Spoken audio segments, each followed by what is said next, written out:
Hi guys, you are watching pharmacist Taiyab official YouTube channel and I am the pharmacist Taiyab. आप देख रहे हैं जी biochemistry lecture series for second semester of doctor of pharmacy, lecture number 13 है जी। अब उम्मीद है आपने 12 लेक्चर देख लिए होंगे और आपको बहुत ज़्यादा पसंद आए होंगे। तो लेक्चर नंबर 13 का जो टाइटल है वो जी इंट्रोडक्शन टू एंजाइम। तो ये छोटा सा कलीम मैं आपके सामने चला रहा हूँ ताकि आपको पता चल जाए कि ये पूरी बुक जो second semester for doctor of pharmacy biochemistry की पूरा सिलेबस आपका 19 लेक्चर में डिवाइड किया है, जिसमें से 12 लेक्चर आप पहले देख चुके हैं, 13 आज देखने जा रहे हैं और बाकी नीचे लेक्चर 6 लेक्चर और अवेलेबल हैं, उनको भी वॉच करें और अपनी सीरीज को जो है मुकम्मल करें और अपनी प्रिपरेशन को कंप्लीट करें। आए जी बगैर देरी के साथ हम स्टार्ट करते हैं इंट्रोडक्शन टू एंजाइम। आज का लर्निंग ऑब्जेक्टिव क्या है? इस चैप्टर के पढ़ने के बाद आप एंजाइम के बारे में बता सकेंगे कि आप सो भी रहे हैं तो आपको कोई पूछेगा व्हाट इज एंजाइम, आप फौरन उसकी डेफिनेशन अपने वर्डिंग में बताएंगे। रट्टेबाजी की यहाँ जरूरत नहीं रहती मेरे लेक्चर के बाद। फिर उसकी जो कैरेक्टरिस्टिक्स है वो एक्सप्लेन करना है, आम उर्दू सादा पंजाबी जबान सराकी जबान के अंदर आप समझा सकेंगे कि एंजाइम है क्या, उसकी कैरेक्टरिस्टिक्स क्या है। फिर आज के लेक्चर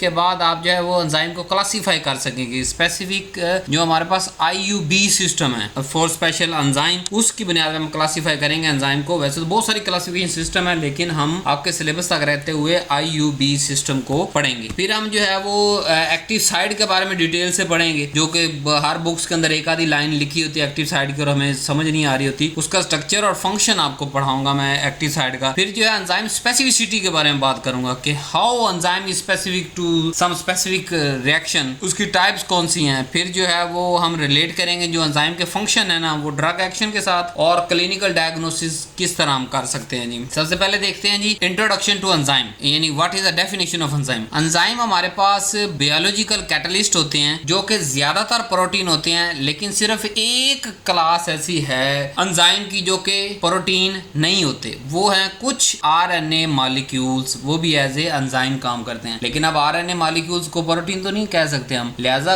वो वाले जो RNA के मॉलिक्यूल्स हैं जो एंजाइम के तौर पे काम करते हैं, भी काम इनका सेम है RNA के मॉलिक्यूल्स काम लाइक करते हैं एंजाइम, इनको कहते हैं राइबोजाइम। तो इन राइबोजाइम के अलावा बाकी दुनिया में जितने भी एंजाइम है वो सारे के सारे किससे बने हुए हैं? प्रोटीन से बने हुए हैं जी। और प्रोटीन के बारे में हम सारा पिछले लेक्चर्स के अंदर पढ़ के आ चुके हैं, कैसे ट्रांसलेशन, कैसे ट्रांसक्रिप्शन और कैसे उसकी जो है वो प्राइमरी सेकेंडरी टर्शियरी प्रोटीन हम सारी इची बिची पढ़ के आ चुके हैं। अब ये करता क्या है? बायोलॉजिकल कैटलिस्ट है, मतलब खुद इसने कुछ नहीं करना, कोई जो रिएक्शन हो रहा है उसको एक्सेलरेट करना है, उसकी स्पीड बढ़ा देना है, यानी increase the rate of biochemical reaction. कि एंजाइम की गैर मौजूदगी में अगर वो रिएक्शन होगा, लेट्स सपोज सबस्ट्रेट, यानी जो रिएक्शन से पहले होते हैं उनको सबस्ट्रेट कहते हैं, रिएक्शन के बाद वालों को हम प्रोडक्ट कहते हैं, चाहे जो मर्जी हो। अब जो प्रोडक्ट होंगे एंजाइम के बगैर अगर वो रिएक्शन होगा, लेट्स सपोज 100 प्रोडक्ट बनते हैं, लेकिन अगर एंजाइम की मौजूदगी में होगा तो उसकी स्पीड बढ़ जाएगी, वो 100 की जगह 1000 प्रोडक्ट बन जाएंगे। तो इसका क्या मतलब? 3 खसूसियत पढ़ ली। पहले biological catalyst, mostly protein accept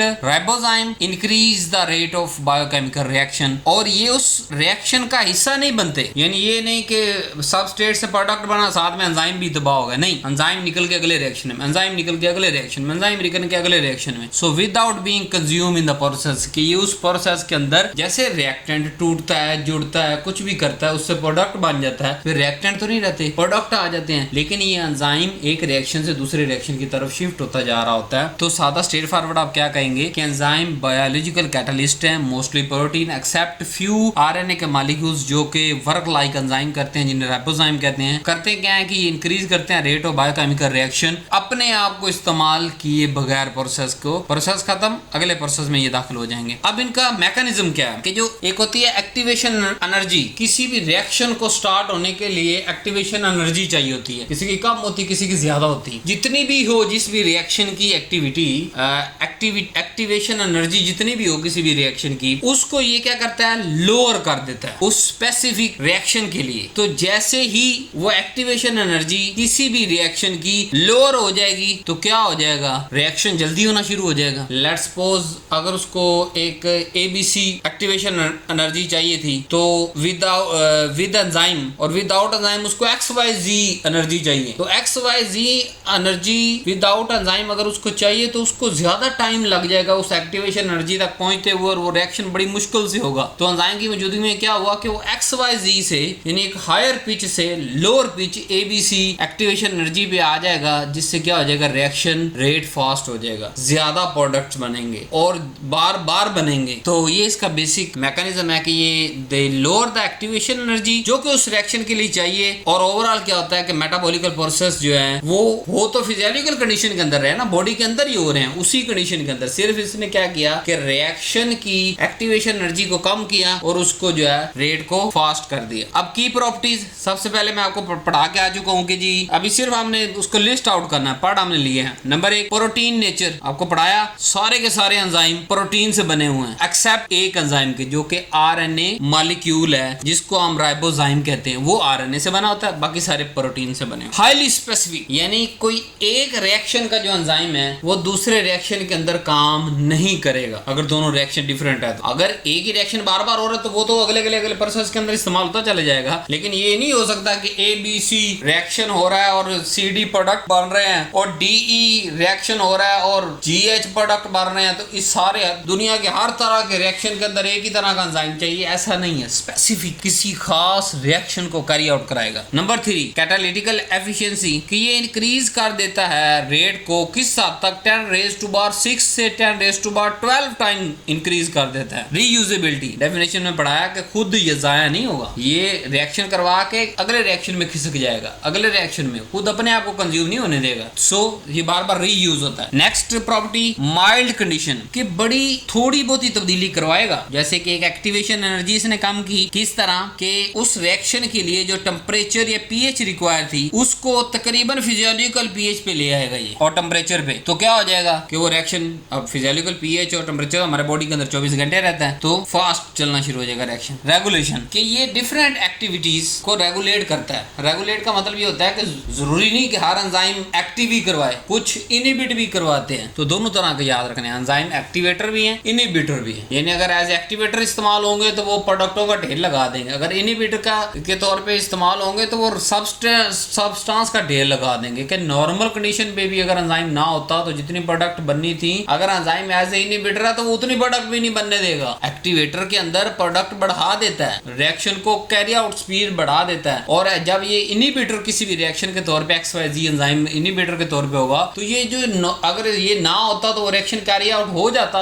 लेकिन इनहिबिटर होने की वजह से प्रोडक्ट नहीं बनने देगा, वो रिएक्शन बंद कर देगा, खत्म कर देगा। सैचुरेशन बिहेवियर, के एंजाइम पे एक फैक्टर तो लगता ही है सैचुरेशन वाला, कि क्यों, जारी बात है हमारी बॉडी के अंदर एक मखसूस नंबर ऑफ एंजाइम है, चाहे वो लाखों के अंदर है, लेकिन एक नंबर तो लिमिटेड है ना। फिर जरूरी तो नहीं लाखों एंजाइम जो वो एक ही कैटेगरी के हैं, एक से ज्यादा क्लासिफाई करेंगे हम, ठीक है। सो चंद 100 से चंद 1000 तक जो स्पेसिफिक एंजाइम मौजूद है, क्योंकि इसका नंबर लिमिटेड है बॉडी के अंदर, इसीलिए ये सैचुरेशन के फिनोमेना को फॉलो करता है कि जैसे ही एंजाइम खत्म होंगे उस रिएक्शन की स्पीड बढ़ती जाएगी, जैसे एंजाइम अवेलेबल है वो एंजाइम स्पीड उसकी बढ़ती जाएगी और ज्यादा प्रोडक्ट बनते चले जाएंगे। लेकिन एक वक्त ऐसा आएगा जब सैचुरेशन हो जाएगी, मतलब नंबर ऑफ एंजाइम खत्म हो जाएंगे, सारे के सारे एंजाइम रिएक्शन के अंदर यूज हो जाएंगे, तो उसके बाद रेट बढ़ेगा नहीं, बल्कि उसको हम कहेंगे सैचुरेशन स्टेज, कि उसके बाद एंजाइम है ही नहीं तो कैसे और ज्यादा प्रोडक्ट बनेंगे, वहां पे फिर वो सैचुरेट हो जाएगा और उस रेट पे कंटिन्यू रहेगा आगे। तो ये हम स्पेसिफिक जो है ना अगले लेक्चर के अंदर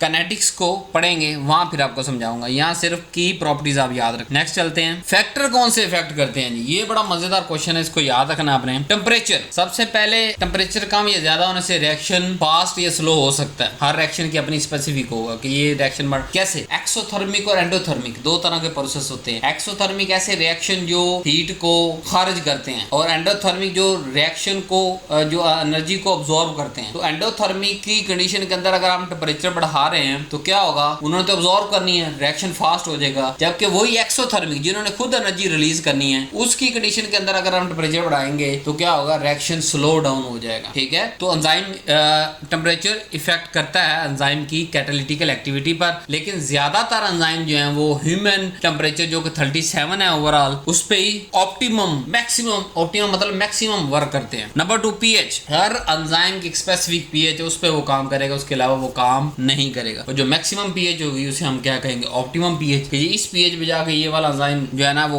बड़ा बेस्ट काम करता है। फिर सबस्ट्रेट कंसंट्रेशन, कि इधर से एंजाइम तो मौजूद है, उधर से रिएक्टेंट ही नहीं है या सबस्ट्रेट ही नहीं है, सबस्ट्रेट ही खत्म हो जाएंगे तो हम रिएक्शन को कितना को फास्ट कर सकेंगे। यानी जब नंबर ऑफ एंजाइम पड़े हों और सबस्ट्रेट लिमिटेड हो जाए तो सबस्ट्रेट की कंसंट्रेशन भी वहां मैटर करती है। यानी हम अभी तक जो पढ़ रहे थे वो हमने तो दोनों को यानी कि सबस्ट्रेट की तरफ ध्यान नहीं दिया। हमने कहा सबस्ट्रेट एक्सेस मौजूद है जी, एंजाइम जितना आएगा उतना ज्यादा रिएक्शन होगा, लेकिन अगर सबस्ट्रेट ही मौजूद नहीं या लिमिटेड अमाउंट में मौजूद है तो क्या रिएक्शन कैरी आउट होगा? नहीं होगा। जिन दो चीजों ने आकर जुड़ना या अलग होना है, टूट रहे हैं, अगर वो मौजूद नहीं है तो कैसे रिएक्शन कैरी आउट होगा? नहीं होगा। तो सबस्ट्रेट की कंसंट्रेशन भी एज ए फैक्टर के तौर पे काम करती है, इससे इफेक्ट आता है एंजाइम की एक्टिविटी। एंजाइम कंसंट्रेशन, खुद एंजाइम की कंसंट्रेशन मैं आपको पढ़ा के आ चुका हूँ कि एक खास लिमिट तक तो वो जाएगा, उसके बाद वो सैचुरेट हो जाएगा अगर उसके एंजाइम लिमिटेड हुए नंबर के अंदर। फिर इनहिबिटर या एक्टिवेटर, कि वो एज ए इनहिबिटर के तौर पे, यानी जो अगर कुछ ऐसे केमिकल मौजूद है जो एंजाइम को एक्टिवेट कर रहे हैं तो रिएक्शन फास्ट हो जाएगा। अगर कुछ ऐसे केमिकल मौजूद है जो एंजाइम को ही इनहिबिट कर रहे हैं तो वो क्या होगा? रिएक्शन उस हिसाब से चलेगा हमारा। कोफैक्टर बड़ा इंटरेस्टिंग है, अभी से क्लियर कर ले, ये बार बार आपको किसी भी बुक के अंदर इतना ज्यादा नहीं मिलेगा, मेरी बुक के अंदर तो मिल जाएगा आपको, लेकिन ओवरऑल नहीं मिलेगा। कि ये नॉन प्रोटीन पार्ट होता है एंजाइम का, जो कि एंजाइम को अपना नॉर्मल फंक्शन करने के लिए चाहिए होता है सम टाइम। हर एंजाइम को नहीं चाहिए, कुछ एंजाइम को अपना नॉर्मल फंक्शन परफॉर्म करने के लिए थोड़ा सा नॉन प्रोटीन पार्ट चाहिए होता है, उसको हम नाम देते हैं कोफैक्टर।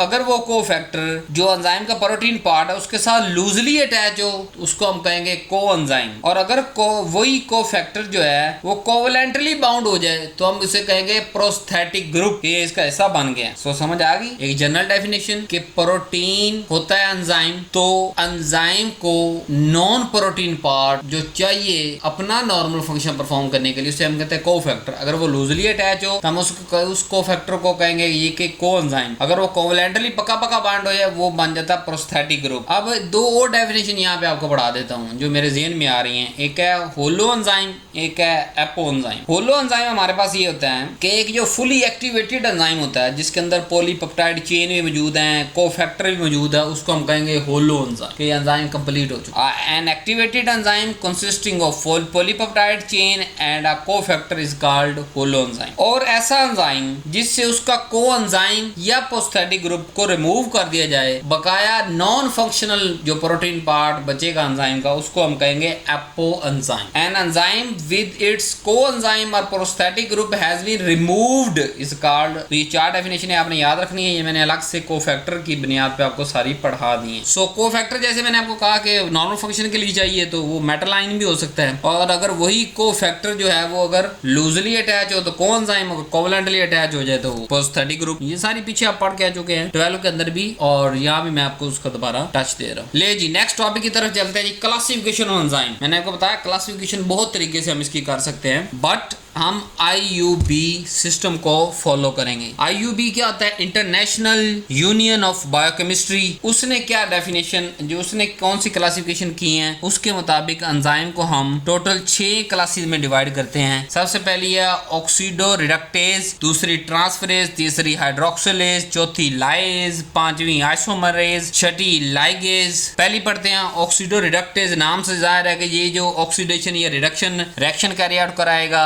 एग्जाम्पल इसकी हमारे पास दो एग्जाम्पल आपने याद रखने हैं, डीहाइड्रोजिनेज और ऑक्सीडेज एंजाइम। इनका काम क्या होता है कि ये इलेक्ट्रॉन को ट्रांसफर करते हैं। बाकी आपको पता ही है कि ऑक्सीडेशन के अंदर और रिडक्शन के अंदर कैसे इलेक्ट्रॉन इन्वॉल्व होते हैं। ट्रांसफरेज कि कोई फंक्शनल ग्रुप जो है वो ट्रांसफर कर दे, जैसे methyl group, amino group. Example इसकी है जी काइनेजीज, ट्रांस अमाइनेजीज। तीसरी हाइड्रोक्सिलेजीज, ये हाइड्रोलाइसिस यानी कि वाटर की मौजूदगी में टूटने के रिएक्शन को हाइड्रोलाइसिस कहते हैं। उसके लिए जो एंजाइम मौजूद होते हैं उसको कहते हैं हाइड्रोलेजिस, जैसे प्रोटीएजिस, लिपेजिस, अमाइलेजिस, लाइजिस। लाइजिस कौन से होते हैं कि जो कोई ना कोई ग्रुप ऐड या रिमूव करे विदाउट हाइड्रोलिसिस और विदाउट एटीपी, ना एटीपी इस्तेमाल करे ना हाइड्रोलिसिस का प्रोसेस इस्तेमाल करे, लेकिन फिर भी वो कोई ना कोई जो ग्रुप ऐड कर दे या रिमूव कर दे उसे कहते हैं लाइएजेस। जैसे डी कार्बोक्सिलेजेस, एल्डोलेजेस, आइसोमरेजेस कि ये रीअरेंजमेंट करवाने में मदद देते हैं, रीअरेंजमेंट करके आइसोमर बनाने में मदद देते हैं। इनमें हमारे पास मिसाल है जी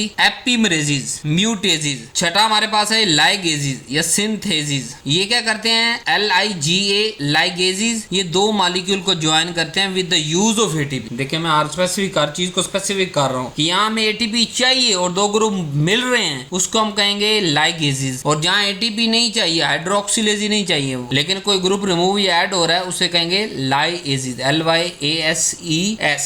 तो यहाँ लाइगेजेस LIGASES लाइगेजेस या सिंथेसिस, एटीपी इस्तेमाल होगा, दो मॉलिक्यूल ज्वाइन हो जाएंगे, जैसे DNA लाइगेज एंजाइम हमारे पास मौजूद हो। तो यहाँ आप पास कर सकते हैं, इसको अगर नोट डाउन करना नोट डाउन कर सकते हैं। अब जैसे मैंने आपको कहा कि एक्टिवेशन के बारे में डिटेल से पढ़ेंगे कि एंजाइम पे जो मौजूद एक्टिव साइट होती है वो क्या होती है, उसका स्ट्रक्चर और फंक्शन क्या है। सबसे पहले एक्टिव साइट होती क्या है जी? एक्टिव साइट एक खास मखसूस स्पेसिफिक एरिया रीजन होता है, प्लेस होती है एंजाइम पे, जहां पे सबस्ट्रेट आके बाइंड होना होता है और फिर रिएक्शन कैरी आउट हो जाता है। ऐसी जगह को हम कहते हैं एक्टिव साइट। स्ट्रक्चरल फीचर क्या है? स्मॉल 3D पॉकेट बनती हैं बाय अमाइनो एसिड रेजिड्यू, के कुछ अमाइनो एसिड वहां इस तरह लगे होते हैं कि वहां 3D पॉकेट्स बन जाती हैं। उनका उन एंजाइम की उन प्लेस या उस रीजन को क्या कहते हैं? Active site. अब होता क्या है कि वो बाइंडिंग साइट है या कैटालिटिकल साइट है। बाइंडिंग साइट का मतलब कि वो रिकॉग्नाइज करता है सबस्ट्रेट को और साथ में अटैच कर दे, उसको हम कहते हैं बाइंडिंग साइट। और कैटालिटिकल साइट, एक्टिव साइट में दो चीजें मौजूद होती है, होती है बाइंडिंग साइट जो कि बाइंड करवाती है रिकॉग्नाइज करके, और कैटालाइट साइट क्या करती है कि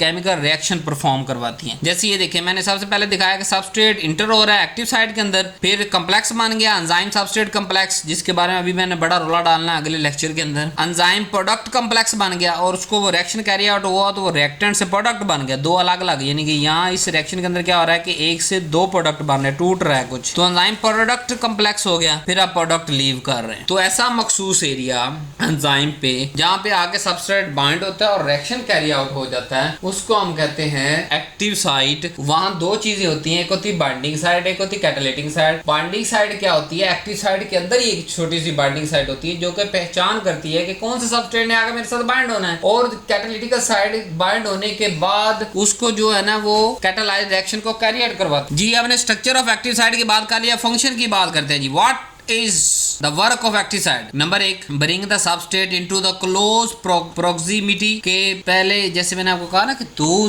जगह थी, एक थी बाइंडिंग और कैटालिटिक। बाइंडिंग क्या करती है कि उसको रिकॉग्नाइज करती है, अपने तरफ क्लोज करती है। Number two, stabilize the transition state, कि जो रिएक्शन करवाना होता है या जिस स्टेट की तरफ से लेके जाना वहां वो स्टेबलाइज होता है पहले, फिर उस रिएक्शन की जो एक्टिवेशन एनर्जी उसको कम करवाता है और प्रॉपर ओरिएंटेशन देता है कि रिएक्शन कैरी आउट हो जाए। अब हम इसी स्ट्रक्चर और फंक्शन एक्टिव साइट को पढ़ने के लिए हम कुछ मॉडल पढ़ते हैं ताकि हमें ओवरऑल एंजाइम के एक्शन का पता चल सके। दो तरह के मॉडल है। पहले हम पहला पढ़ते हैं लॉक एंड की मॉडल, ये फिशर ने दिया। ये क्या कहता है इसके इस मॉडल के मुताबिक ये है कि जो सबस्ट्रेट है ना वो फिट होता है एग्जैक्टली टू एक्टिव साइट के अंदर जाकर फिट हो जाता है, और रिजिड स्ट्रक्चर होता है एक्टिव साइट का, फ्लेक्सिबल नहीं होता इसके मुताबिक। तो बेसिक कॉन्सेप्ट क्या है कि enzyme possess a specific geometric shape at its active site के, एक खास स्पेसिफिक जियोमेट्रिक शेप है जो कि चेंज नहीं हो सकती एक्टिव साइट की इस मॉडल के मुताबिक। ये क्या कहता है कि ओनली वो वाला जो सबस्ट्रेट है जिसकी बिल्कुल हूबहू वही शक्ल हो वो आगे यहाँ बाइंड होगा, और बाइंड होने के बाद क्या बन गया? एंजाइम सबस्ट्रेट कम्प्लेक्स बन जाएगा फौरन ही, और फिर रिएक्शन होगा, फिर वो क्या होगा? वो एंजाइम प्रोडक्ट कम्प्लेक्स उसको कहेंगे और फिर प्रोडक्ट रिलीज हो जाएंगे और एंजाइम बिल्कुल अनचेंज आगे चला जाएगा। यानी अगर मैकेनिज्म की बात करें स्टेप वाइज, तो सबसे पहले सबस्ट्रेट रिकॉग्नाइज किया उसने, फिर शेप चेक की इस मॉडल के मुताबिक। मैं बार बार कह रहा हूँ इस मॉडल के मुताबिक वो शेप चेक कर रहा है, फिर बाइंड करवाता है अपने साथ, फिर सबस्ट्रेट कम्प्लेक्स बनाता है, फिर एंजाइम प्रोडक्ट बनाता है कम्प्लेक्स, कैटालाइसिस के reaction occur eight active site पे वो रिएक्शन होता है और एंजाइम के अंदर कोई कन्फर्मेशन चेंजेस नहीं आती और प्रोडक्ट रिलीज होती है और एंजाइम फ्री हो जाता है अगले रीयूज के लिए। अब इसकी इंपॉर्टेंस पढ़ लेते हैं कि नंबर एक, ये सबसे पहला मॉडल था जो कि पेश किया गया एंजाइम की स्पेसिफिसिटी की बुनियाद पे कि एंजाइम स्पेसिफिक होता है। यहाँ तक तो इसकी बात ठीक है जी, ये इसने सबसे पहले हमें बताया इस मॉडल ने। हेल्प करता है establish the concept concept of enzyme substrate complex कि एंजाइम सबस्ट्रेट कॉम्प्लेक्स बनाने को एस्टेब्लिश करता है ये, ठीक है। Let the foundation of modern enzymology के जो एंजाइम पे आज तक रिसर्च है इसी की वजह से है। अगर ये मॉडल प्रपोज ही ना करता तो हमें सोचने का तरीका ना मिलता और ना ही हम आगे उसमें तरक्की करते और इसमें से भी गलतियां ना निकाल सकते और कोई नया मॉडल भी ना आ सकता अगर ये प्रपोज ही ना करता। तो इसने बड़ी मदद की है हमें इस मॉडल ने। और ड्रग एंजाइम इंटरेक्शन को समझने के लिए इसने कुछ थोड़ा सा बेसिक सा फंक्शन एक फिनोमेना हमें दे दिया। लिमिटेशन क्या है कि ये जो मॉडल है ना कुछ जरूरत से ज्यादा ही सिंपल है और इसमें कुछ ऐसी ड्रॉबैक्स हैं जिनको नोट करना बड़ा जरूरी है। नंबर 1, इग्नोर द फ्लेक्सिबिलिटी कि ये कहते हैं कि एंजाइम रिजिड है, कि एक्टिव साइट रिजिड है एंजाइम की, जबकि ऐसा नहीं है। वो एक डायनामिक प्रोटीन है, थोड़ा बहुत सबस्ट्रेट की शक्ल के हिसाब से अपने आप को एंजाइम एडजस्ट करता है। आज के मॉडल्स हमें ये बताते हैं। तो पहला इसका ये फॉल्ट आ गया। दूसरा कि इसने इंड्यूस फिट मॉडल की पहचान नहीं दी। बात वही कि रिजिड अगर है तो फिर इंड्यूस फिट मॉडल तो नहीं हुआ ना, कि मतलब रिजिड का मतलब एक चीज आई और लग गई, इंड्यूस फिट का मतलब कि एक चीज आई उसके मुताबिक कोई थोड़ी कन्फर्मेशन चेंजेस आई और फिर बाइंड हुआ और फिर उसने उसको कैरी आउट करवाया। तीसरा,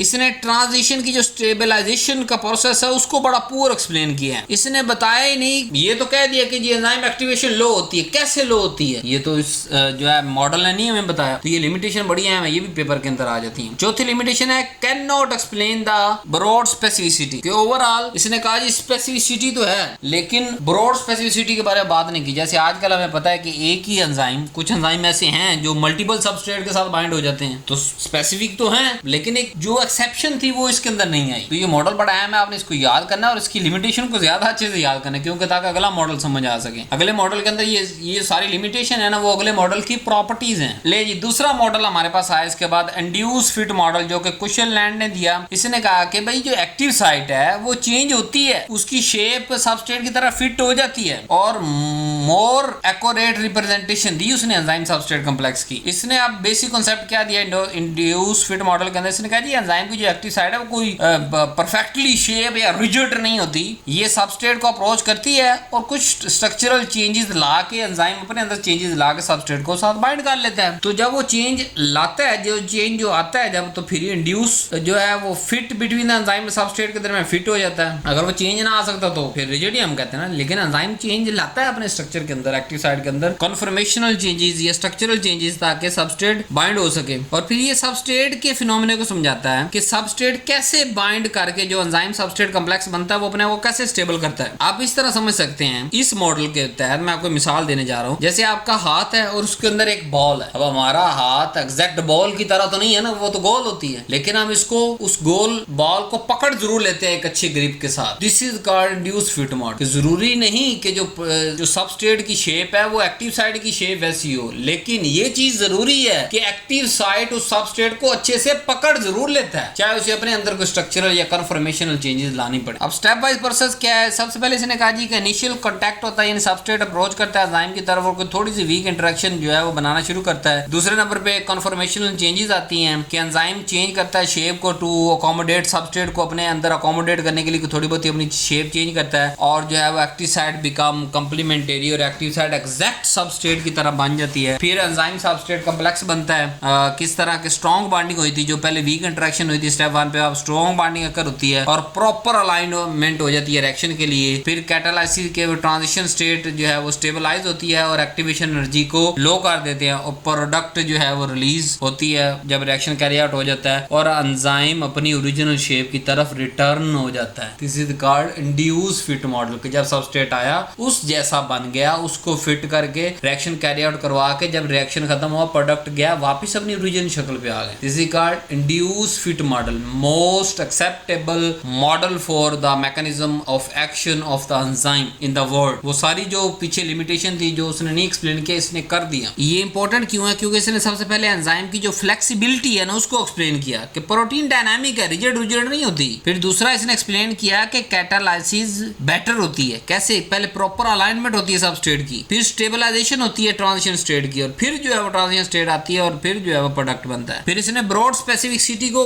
एक्सप्लेन किया। कैसे, उसने कहा कि सिमिलर सबस्ट्रेट के लिए एक ही एंजाइम जो है वो एक से ज्यादा सबस्ट्रेट के साथ बाइंड हो सकता है, लेकिन लिमिटेड चेंजेस के साथ, अनलिमिटेड चेंजेस के साथ नहीं। एक लिमिटेड रेंज के अंदर जितना एंजाइम के अंदर डायनामिक फैक्टर मौजूद है उस हिसाब से सबस्ट्रेट अगर थोड़ा बहुत स्ट्रक्चर के चेंज आ रहा है तो वो उसके साथ बाइंड हो रहा है। तो स्पेसिफिक तो है बट डायनामिक जो नेचर है वो पिछले मॉडल ने मिस कर दी थी, इसने वो एक्सप्लेन की। और फिर इसके बाद ये सबसे मोस्ट एक्यूरेट मॉडल है और वर्ल्ड के अंदर है। अब इसके अंदर भी कुछ ना कुछ लिमिटेशन है। क्या, कौन सी? नंबर एक, वो जो डायनामिक प्रोसेस इसने बताया ना उसको विजुअलाइज नहीं कर सकते फिलहाल अभी तक की टेक्नोलॉजी के तहत। और फिर दूसरा, इसने जो कैटालाइसिस का प्रोसेस समझाया ना कुछ थोड़ा सा एडवांस तो कर दिया, लेकिन इसने भी कोई प्रॉपर एक्सप्लेन नहीं किया हाउ एक्टिवेशन एनर्जी कम होती है और कैसे कैटालाइज प्रोडक्ट कैसे क्लेवेज हो जाता है, एक पर जो सबस्ट्रेट दो प्रोडक्ट में कैसे बन जाता है। तो कंप्लीट कैटालाइसिस इसने भी नहीं बताई। और फिर यहाँ पे ट्रांजिशन थ्योरी की भी जरूरत है कि जो ट्रांजिशन चेंजेस के नाम पे उसने कुछ नॉलेज हिडन रखा है, उसके लिए अलग से थ्योरीज बननी चाहिए और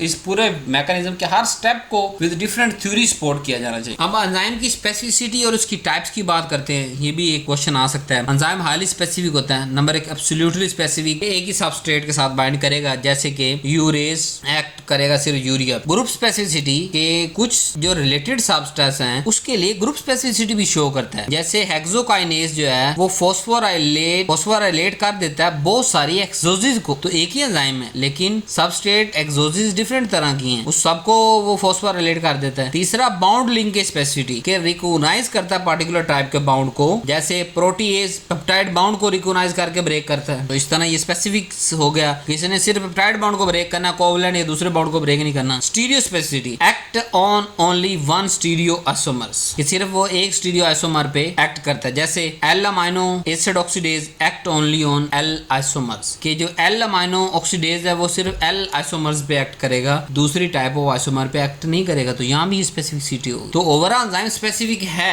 बट वो स्पेसिफिसिटी इन 4 डिफरेंट टाइप्स की शक्ल में पाई जा रही है। अब हम ड्रग के साथ रिलेट कर लें कि कैसे एंजाइम ड्रग एक्शन के साथ रिलेट करके वर्क करता है। एंजाइम एक्ट करता है एज ए ड्रग टारगेट, यानी many drug act as inhibiting the enzyme, को एंजाइम को इनहिबिट करते हैं, जैसे competitive inhibitor, non competitive inhibitor. Drug compete with the substance, substrate, के ड्रग जो है वो सबस्ट्रेट की जगह पे लग जाएगी और कंपटीशन इनहिबिशन हो जाएगा। जबकि नॉन कंपटीशन इनहिबिशन के अंदर क्या होता है कि बाइंड एल्सवेयर, के सबस्ट्रेट की जगह बाइंड नहीं कर रहा, यानी एक एंजाइम के ऊपर सब में मैं आपको थोड़ा सा कॉन्सेप्ट देता हूँ। एक एंजाइम है, उस पे एक्टिव साइट है, ठीक है, उस पे आके वो जो चीज सबस्ट्रेट की जगह लगे और उस रिएक्शन को बंद करवा दे, उसे कहेंगे कंपटीटिव इनहिबिशन। लेकिन कोई ऐसा सबस्ट्रेट जो एक्टिव साइट पे आगे तो ना लगे लेकिन एंजाइम की किसी और जगह पे लगे, इस हिसाब से कि एक्टिव साइट को डीनेचर कर दे, कि एक्टिव साइट डायनामिक प्रॉपर्टी होने के बावजूद भी जब वो XYZ सबस्ट्रेट इसके साथ आके बाइंड हो गया एक्टिव साइट के अलावा किसी और जगह पे, तो फिर एक्टिव साइट फंक्शनल नहीं रहती। तो ये इनहिबिशन तो हो रहा है बट नॉन कॉम्पिटिटिव, क्योंकि ये एक्टिव साइट पे आगे बाइंड नहीं किया इसने, सबस्ट्रेट के साथ कोई कंपटीशन नहीं किया इसने, तो अपनी एक अलग न्यू जगह पे आके बाइंड हो गया और पूरे स्ट्रक्चर के अंदर कन्फर्मेशन चेंजेस आ गई और वो एक्टिव साइट किसी काम की नहीं रही। जैसे मिसाल ACE इनहिबिटर हम इस्तेमाल करते हैं हाइपरटेंशन को ट्रीट करने के लिए, स्टैटिन देते हैं कोलेस्ट्रॉल की सिंथेसिस को इनहिबिट करने के लिए,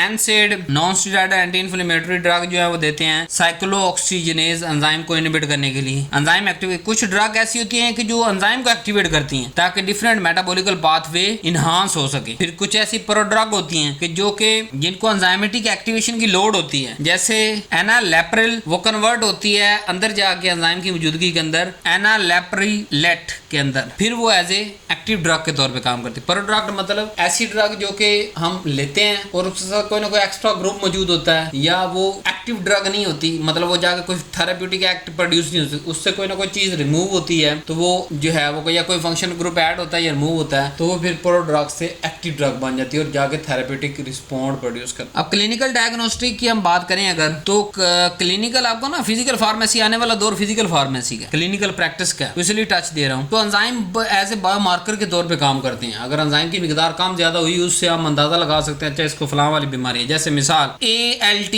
एलानिन ट्रांसअमाइनेज अगर बढ़े हुए हैं तो हम कहेंगे कि इसको लीवर का डैमेज हो चुका है इसका। AST अगर बढ़े हुए हैं एस्पार्टेट ट्रांसअमाइनेज, तो लीवर प्लस हार्ट भी डैमेज है साथ में। CKMP क्रेटिनिन काइनेज, तो मायोकार्डिक इन्फेक्शन का चांस हो सकता है। LDH लैक्टेट डिहाइड्रोजिनेज, तो टिश्यू डैमेज का चांस हो सकता है। अमाइलेज या लिपेज पेनक्रियाटिस का जो है वो चांस हो सकता है। सो क्लिनिकल इंपॉर्टेंस क्या है कि ये कोई ना कोई ऑर्गन डैमेज को डिटेक्ट कर सकते हैं, और जो डिजीज प्रोग्रेशन हो रही है किस हद तक हो चुकी है, स्टेज 1 स्टेज 2 स्टेज 3, उसको आइडेंटिफाई किया जा सकता है, और ओवरऑल ड्रग की टॉक्सिसिटी को एवेलुएट किया जा सकता है। फिर थेरेप्यूटिक डिसीजन लिए जा सकते जो कि गाइडेड थेरेप्यूटिक डिसीजन होंगे, क्योंकि हम उन एंजाइम्स, उनकी डिटेक्शंस और उनके हिसाब से ले रहे होंगे पैरामीटर। जब हमें पता चलेगा स्टेज 1 है तो ये देनी, स्टेज 2 है तो ये देनी, 3 ये देनी हमने। So thank you very much. उम्मीद है आपको लेक्चर अच्छा लगा होगा। ये इंट्रोडक्शन का लेक्चर था, एंजाइम अभी टॉपिक हमारा चल रहा है। नेक्स्ट लेक्चर्स के अंदर हम इसको कंक्लूड करेंगे इंशाल्लाह। बुक ऑलरेडी अवेलेबल है मेरी वेबसाइट पे www.pharmacytayyibofficial.com पे, लेकिन ऑर्डर करने के लिए आसान सा तरीका है कि अब ये व्हाट्सअप नंबर दिया गया, इस पर रब्ता करें, आपको सारा प्रोसीजर खुद समझा दिया जाएगा। नहीं तो वेबसाइट पे जाएं, अपना अकाउंट बनाएं, जो जीमेल अकाउंट आपके अंदर मौजूद है मोबाइल के, वही जीमेल यूज करें, नया पासवर्ड दें वहाँ पे। जैसे हम फेसबुक, यूट्यूब किसी दूसरी जगह पे अकाउंट बनाते हैं तो वो जीमेल पुराने वाली लगाएं और पासवर्ड अपनी मर्जी का लगा के उसको सेव कर लें। और फिर बुक खोल लें, उसको वहाँ पे ऑर्डर प्लेस करें। वहाँ 2 ऑर्डर प्लेस करने के तरीके, एक डायरेक्ट ऑर्डर प्लेस करना है, अगर उसको आप प्लेस करते हैं प्लेस ऑर्डर, तो उसका स्क्रीनशॉट आपने मुझे इस व्हाट्सएप पे सेंड कर देना है, तो आपका ऑर्डर प्रोसेस हो जाएगा। नहीं तो क्या दूसरा तरीका क्या है कि वहाँ एक लिखा हुआ है ऑर्डर थ्रू व्हाट्सएप, तो क्या आप जब ऑर्डर करने लगे तो उस पर क्लिक कर दे तो डायरेक्ट मेरी व्हाट्सएप पे आ जाएंगे। तो अपनी उस किताब का नाम दे दें, उसका जो है वो आप अपना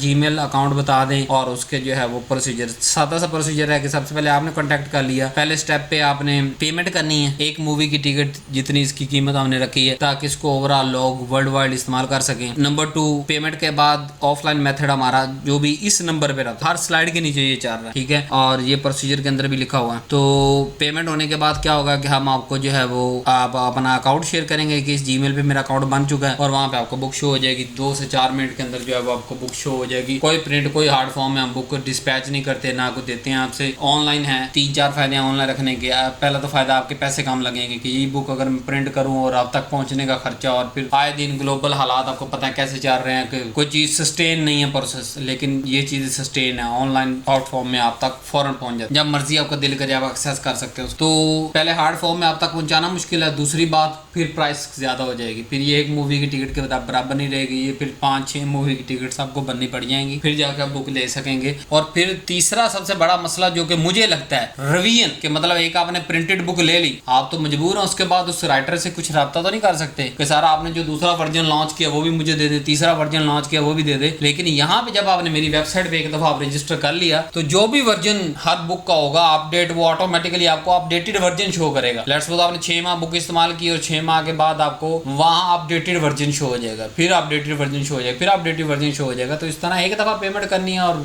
जो है वो अपनी इंजॉयमेंट, अनलिमिटेड इंजॉयमेंट करनी है, सिर्फ 1 मूवी टिकट के बराबर। इस किताब या बाकी जो भी बुक्स जो है डॉक्टर फार्मेसी की, पहले सेमेस्टर से लेकर आखिरी सेमेस्टर तक सारी बुक्स जो है वो जो अवेलेबल है, उसकी एक मूवी की टिकट की जितनी उसकी प्राइस है। तो उम्मीद है आपको वीडियो पसंद आएगी। इस लेक्चर की पेमेंट क्या है कि आपने इसको अपने व्हाट्सएप ग्रुप पे शेयर करना है, चैनल को लाइक करना है, सब्सक्राइब करना है। Thank you very much for watching this lecture. इंशाल्लाह नेक्स्ट लेक्चर और नीचे वाले लेक्चर के अंदर आपके साथ मुलाकात होती है। अल्लाह हाफ़िज़।